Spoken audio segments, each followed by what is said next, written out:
And of course the other side of the coin reads, unless you change how you are, you'll always have what you got. I have found in my experience that income does not far exceed personal development. Now sometimes income takes a lucky jump, but sure enough, unless you grow out where it is, it'll usually come back where you are. Life has strange ways. If somebody hands you $1 million, best you become a millionaire quickly, so you get to keep the money. Otherwise, sure enough, it'll disappear. Somebody once said, if you took all the money in the world, divided it up equally among everybody, it would soon all be back in the same pockets. Incredible. Success is something you attract, not something you pursue. Success is looking for a good place to stay. So instead of going after it, you work on yourself. Personal development. See, the major question to ask on the job is not what are you getting. The major question to ask on the job is what are you becoming? See, the big question is not what am I getting paid here. The big question is what am I becoming here? Because true happiness is not contained in what you get. Happiness is contained in what you become. So that's our major subject for tonight, personal development. Of all the assignments Mr. Schoaf gave me at age 25, this was probably the most difficult. In fact, I'm still working on this one. I think it's an unending challenge to see what you can become. The next subject is called Basic Laws. And it's good to study the basics. And I call these basics primarily because they come from the Bible. Now, I'm not a theologian or a minister, and that'll be apparent. But Mr. Schoaf taught me that the Bible was a good textbook for ideas and stories and success equations, how to live the better life. I found out that was true. He also taught me that the Bible is as practical as it is spiritual, and I found out that's true. If you look at your bank account and your income and you're not happy, there are several places in the Bible to check to see what the heck's wrong so you can make the changes. And we're going to cover some of those tonight, called basics. Okay. The next subject is my favorite, setting goals. Mr. Schoaf taught me how to set goals. What a favor that was. One morning at breakfast, shortly after I met him, he said, Jim, let me see your current list of goals, and let's go over them and talk about them. He said, maybe that's the best way I can help you get a better direction started. And I said, I don't have a list. He said, well, is it out in the car or home somewhere? I said, no, sir. I don't have a list anywhere. He said, well, young man, that's where we got to start. He said, I can tell you right now, if you don't have a list of your goals with you, he said, I can guess your bank balance within a few $100s. Which he did. And that got my attention. I said, you mean my bank balance would change if I had a list of goals? He said, drastically. That day I became a willing student how to set goals. And sure enough, learning how to set goals changed my life. And I often wondered why no one had ever taught me how to set goals up until age 25. I went to high school, but if they offered it, I missed it. I went to college for a year, never heard it. I worked for Sears. Really. And to my knowledge, Sears never taught it. Right? How to set goals. So here I am, age 25, married, my family's starting, I've been to college, I'm working, and I still don't know how to set goals. But fortunately, when I was 25, I met the man who taught me how, and it revolutionized my whole life. Economically, socially, personally, it's incredible. So I want to share with you tonight what Mr. Schoaf shared with me, how to set goals. It can be a life changer. Okay. The next subject is the negative part of the seminar. Life is part negative, so we got to talk about the negative. And this subject is called diseases of attitude. Diseases of attitude. There's a lot of things that can wreck your chances to do well. We live in a rather dangerous world, so you got to be not only wise, you got to be careful. Now, attitude diseases are just as bad as physical diseases, right? High blood pressure, heart trouble. I mean, a lot of things lace your chances to do well. So you've got to be careful. And attitude diseases are deadly. I mean, they'll destroy all the good things you start. Okay? So we'll go through those attitude diseases, how to spot them, how to look for them, what they are, and the cure. And I'm a pro on these because I've had them all, so I can give you excellent advice on these. Now, the last subject we're going to consider tonight is called the day that turns your life around. The day that turns your life around. And under this subject, we're going to talk about the emotions that can change your life. Human beings are emotional creatures, and emotions are powerful for life change. Now, of course, emotions are so powerful they can go either way on you. Emotions can either build or destroy. So you really have to employ emotions properly. We call civilization the intelligent management of human emotions. If you can intelligently apply your emotions in the right direction, no telling what can happen. Could turn your life around one day would be sufficient. So we'll talk about those. Okay. Now that's a lot to cover in one evening, but we'll keep at it here and see if we can't get it all done. I'd like to have you now jot down the theme of the seminar. Every seminar should have a theme, I guess. We've got one.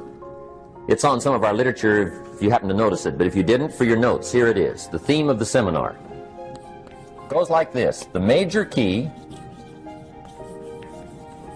to your better future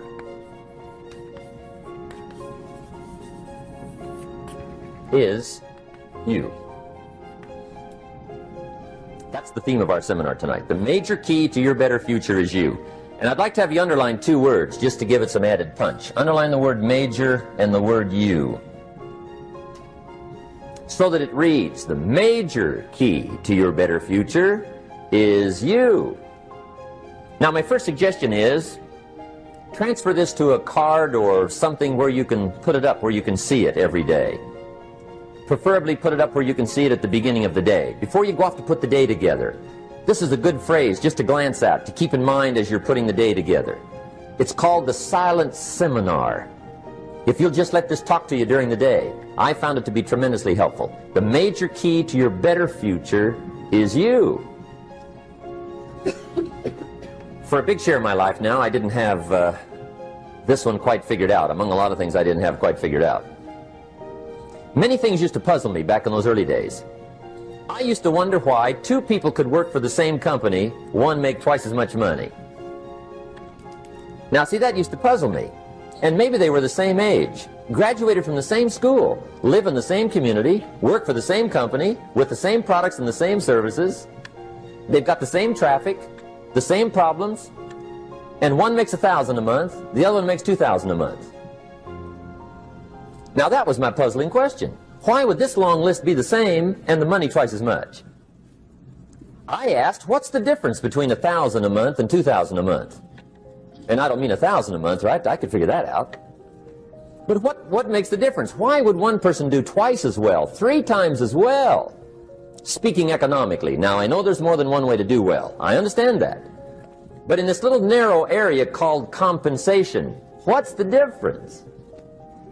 Well, back then, with my faulty thinking, I'm trying to reason it out.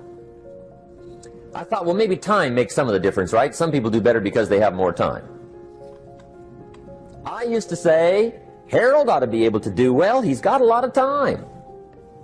If I had all of Harold's time, I could do well. Now, that's got to be dumb, right? Number one, you can't get somebody else's time. A guy says to me one time, he says, you know, if I had some extra time, I could make some extra money. I said, then forget it. There isn't any extra time. Hey, when the clock strikes 12 midnight, that about wraps it up, right? I mean, you can look around the gongs there for a little more, but it's over. You say to the guy, what are you doing? He says, I'm looking for extra time. See, they'll come and take you away, right? There isn't any more time. Now, if you can't get more time, which you can't, what could you get more of that would make a difference in economic results? And here's the key word. Make it a part of your notes. We're going to consider it tonight. The word is value. And I have a little phrase for your notes. Value makes the difference in results. Value makes the difference. You can't get more time, but you can create more value. Now here's the first lesson of economics. Everybody should learn it from the time they're old enough to understand what a dollar means, how to earn one, how to get one, how to keep one, what to do with it. First lesson of economics. We primarily get paid for value. That's lesson one. Bringing value to the marketplace, that's how you get paid. You don't get paid for the time. I know it takes time to bring value to the marketplace, but you get paid for the value, not the time. Now, since that's true, here's one of the key questions of the evening. Is it possible to become twice as valuable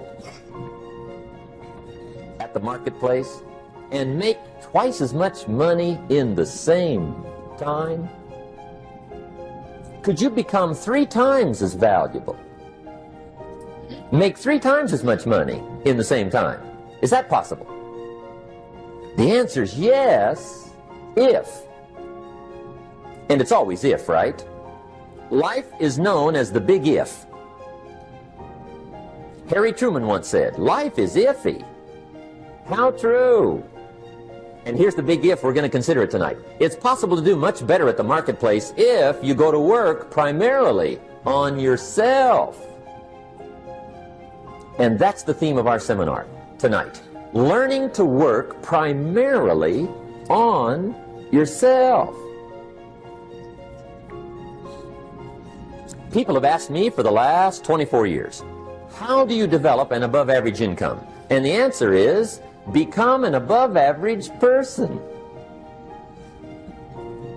Develop an above-average handshake. Some people want to be successful, they don't even work on their handshake. As easy as that would be to start on. They let it slide, they don't understand.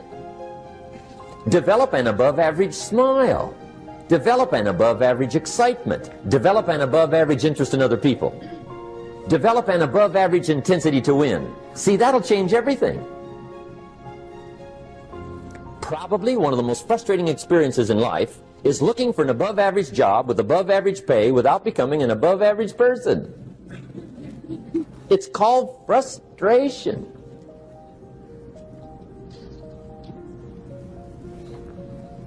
And Mr. Schoaf gave me probably the greatest clue he gave me when I first met him. He said, Jim, if you want to be wealthy and happy the rest of your life, just learn this lesson well. He said, learn to work harder on yourself than you do on your job.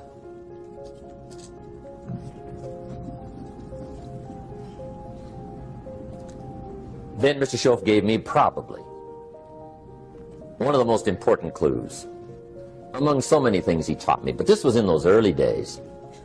Mr. Schoaf was very kind, but he was also very abrupt. And he had these interesting questions to ask. I'm giving him a little rundown one day on how things hadn't worked out for me. He said, Mr. Rohn, I've got the answer for you if you will listen carefully. And listen carefully I did that day and for the next 5 years. If somebody's wealthy and happy, you gotta listen. He said, Jim, I've only known you a short time.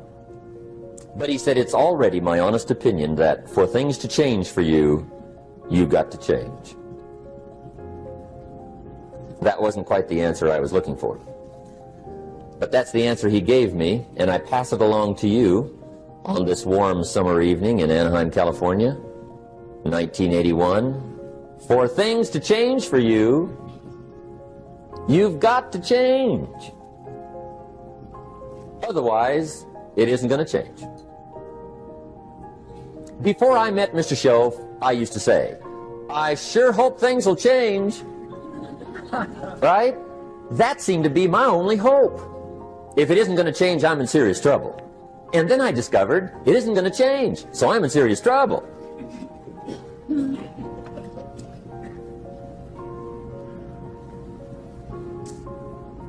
See, I can tell you what the 80s are going to be like. You have dropped into the right place. I did a seminar one time for Standard Oil executives and management in Honolulu. And we're having a conference one day on this big conference table. And one of them said to me, Mr. Rohn, you know some fairly important people halfway around the world. What do you think the 80s are going to be like? I said, gentlemen, I do know the right people. I can tell you. So they all listened very carefully. And I said, gentlemen, based on my wide experience, I can really honestly say to you, in my opinion, in the 80s, it's going to be about like it's always been.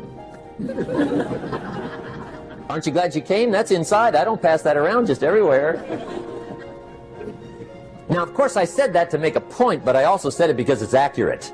It's going to be about like it's always been. It isn't going to change. The tide comes in, and then what? It goes out. For 6,500 years that we know of, recorded history, and probably long before that. So it is not going to change. It gets light, and then what? It turns dark.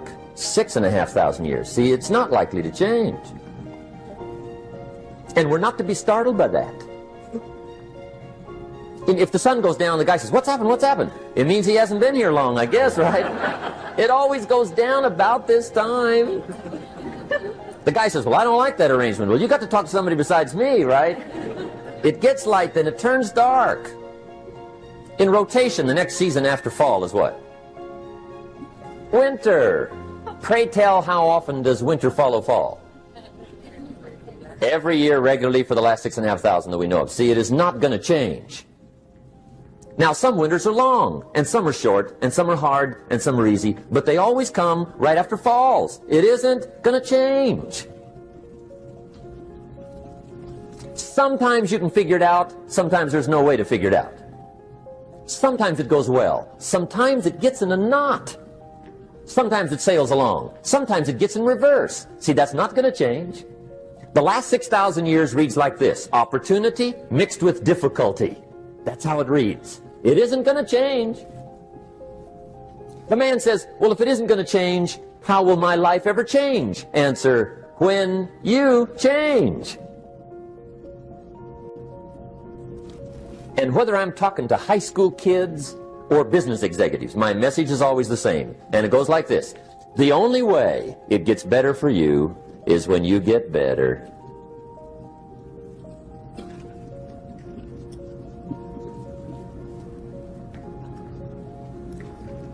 Let me give you the 4 major lessons in life to learn. Here's 4 majors. It's good to study the majors. In our weekend seminar we teach, some people don't do well because they major in minor things. You've got to be on the lookout. At the end of every week, end of every month, you've got to check, make sure you're not spending major time on minor things. We go through that whole series. Majors and minors. Now, let me give you 2 phrases before we get to the 4 majors. This will set it up and you'll see where I'm going. 2 key phrases for your notes. Here's the first one. Life and business is like the changing seasons. That's the first phrase. Life and business is like the changing seasons. One of the best ways to describe life, it's like the seasons. Frank Sinatra sings, life is like the seasons. Now here's the second phrase. Very important. You cannot change the seasons, but you can change yourself.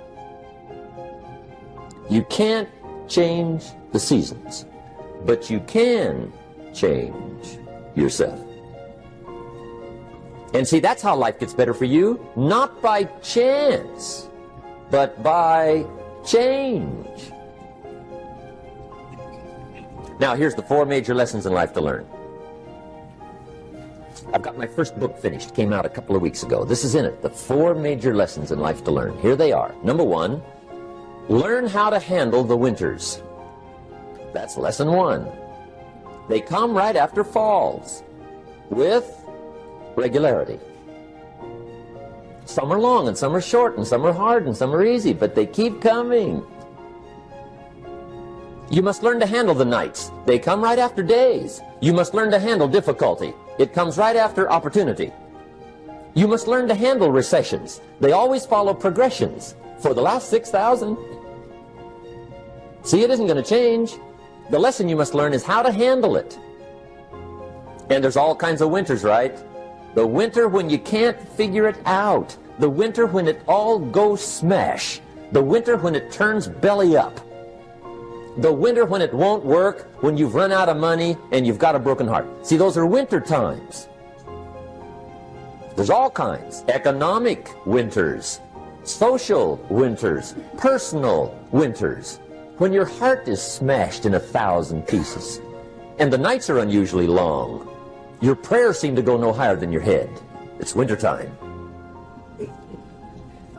Barbra Streisand sings, "It used to be so natural to talk about forever, but used to be's don't count anymore.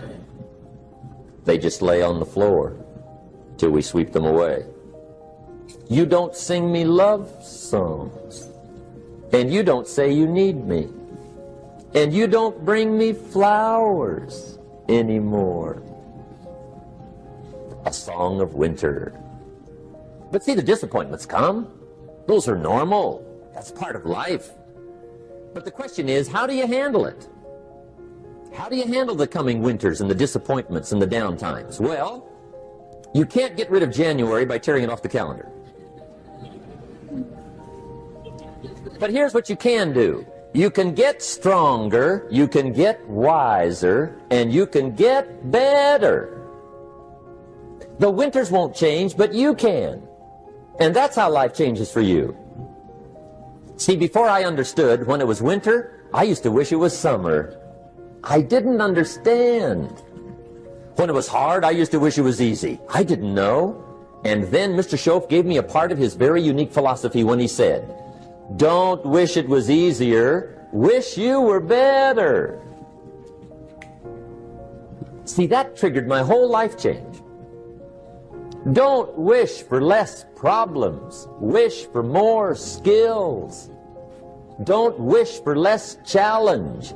Wish for more wisdom. That's the key.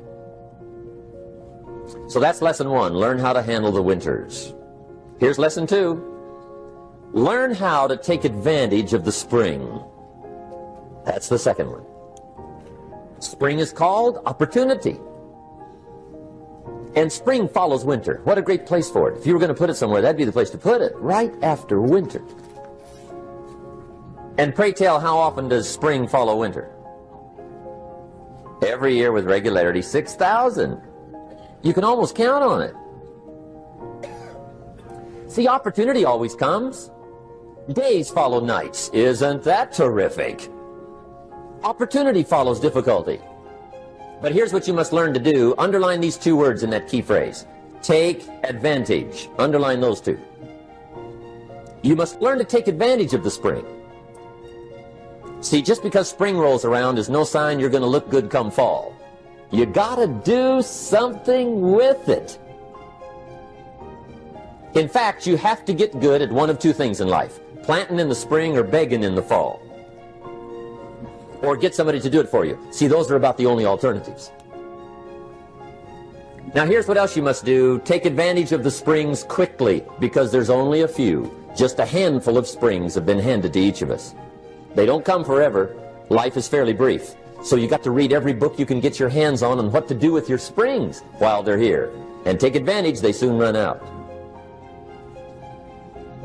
The Beatles wrote, "Life is so short." And for John Lennon, it was extra short. But life is brief. Elton John sings, "She lived her life like a candle in the wind." It's brief. So whatever you're going to do with your life, you got to get at it. Don't just let the springs pass. Here's the 3rd major lesson in life to learn. Learn how to protect your crops all summer. You got to take care of what you start. Sure enough, as soon as you've planted your garden in the spring, the busy bugs and the noxious weeds are out to take it. And here's the next bit of truth. They will take it unless you prevent it. And that's the 3rd major skill to learn. You've got to learn to prevent the intruder from taking all the good you start. It's one of the challenges. Here's 2 key phrases under number 3. First one, all good will be attacked.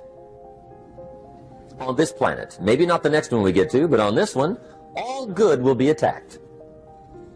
Every garden will be invaded. Not to think so is naive. And here's the second phrase. All values must be defended. Political values, social values, community values, family values, marriage values, friendship values, business values. Every garden must be tended all summer. Third major lesson.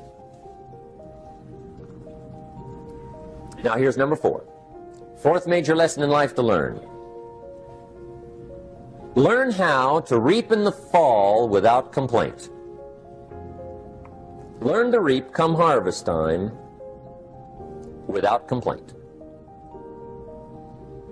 Take full responsibility for what happens to you.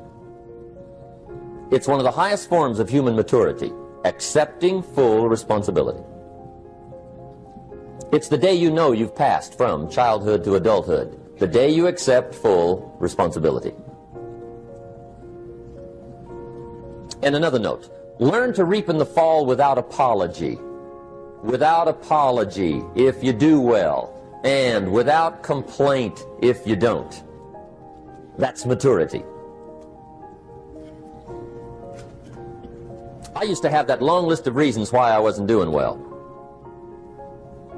To explain. You've got to explain, right? Otherwise you're going to look bad. I used to have this funny list called Reasons for Not Looking Good.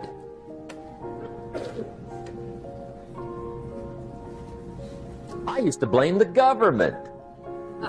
I mean, you can believe that or not. It was at the top of my list. I had a lecture second to none. The government. That was on my list. I used to blame taxes. Look what you got left after they take everything. And they expect you to do well. That was on my list there. Prices, that one's easy, right? You walk into the supermarket with $20, come out with a little half bag. So I had that on the list. I used to blame the weather.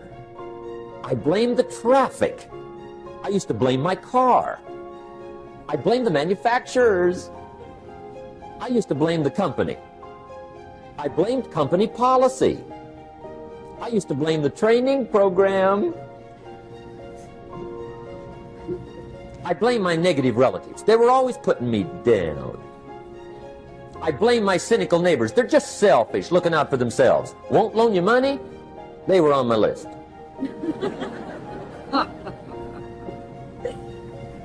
I used to blame the economy.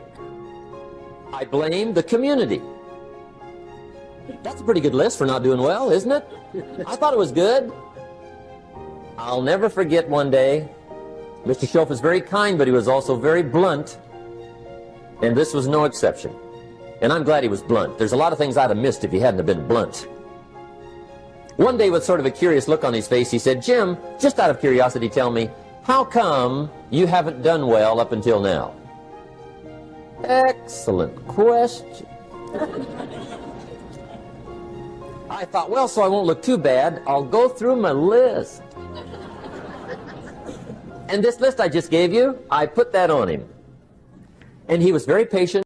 He let me go through the whole thing, the government, the weather. I went through this whole thing. When I finished, he looked my list over very carefully. He said, "Mr. Rohn, big problem with your list. You ain't on it." How brilliant.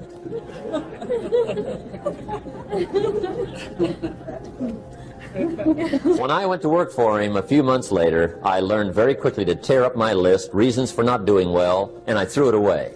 And I got me a fresh piece of paper. And I put one word on it. Me.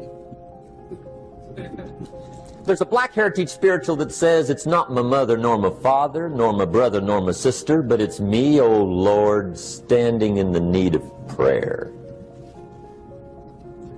See, I used to blame everything outside. And then let me give you a little philosophy that helped turn my life around. For your notes, here it is. It's not what happens that determines the quality or the quantity of your life. It's not what happens. And the reason is because what happens to about everybody. No different. The sun went down on all of us last night. A common event, a happening. And I found out that the same things can happen to two different people. One gets rich and one stays poor. Why is that? It's because it's not what happens, but rather it's what you do that changes everything.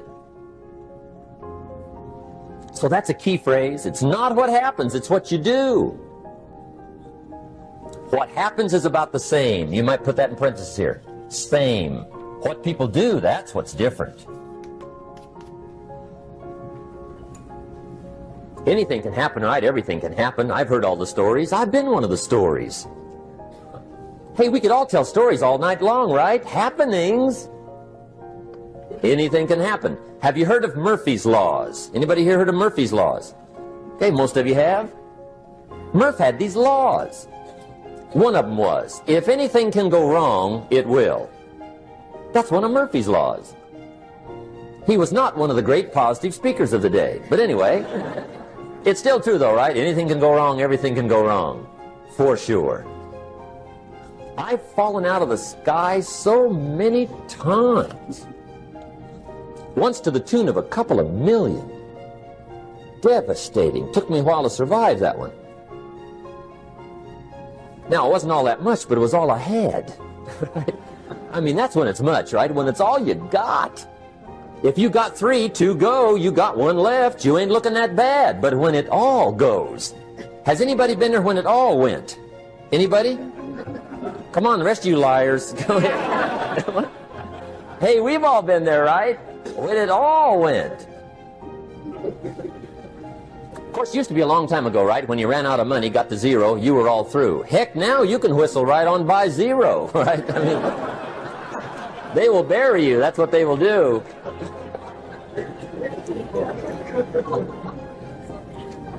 But see, those are the happenings, right? Everything can happen. Anything can happen. But it's not the happenings. It's what you do about it. Somebody says, yeah, but you don't understand the disappointments I've had. Come on. Everybody's had their share. Disappointments are not special gifts reserved for the poor. Everybody has them. The difference is what you do about it. It's not the weather. I used to blame the weather, and I discovered it rains on the rich. So see, that won't help. 2 men wake up one morning, there's a rainstorm on. One of them looks out his window, sees the rainstorm, and he says, wow, what a storm. With weather like this, they can't expect you to go out and make sales. He stays home. Same morning, the other guy looks out his window, sees the same storm, says, wow, what a storm.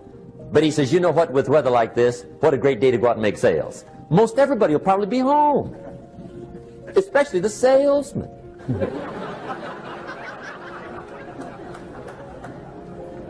See, that's the difference in how your life works out. It's not what happens, it's what you do. So here's one of the key questions of the evening. Starting tomorrow, what are you going to do that'll make a change in your life's direction? Good question. What are you going to do starting tomorrow that'll make a difference? Now see, if you don't do something starting tomorrow that'll make a difference, guess what? It's gonna be the same. And see, that way you can guess what the next 5 years are going to be like. Look at the last 5. Because the next 5 are going to be like the last 5 unless you, major key, tomorrow, change it all. Or change a little, or change something, or don't change. It's choice time. You can do whatever you want. But it's nice to know any day you wish you can change your whole life.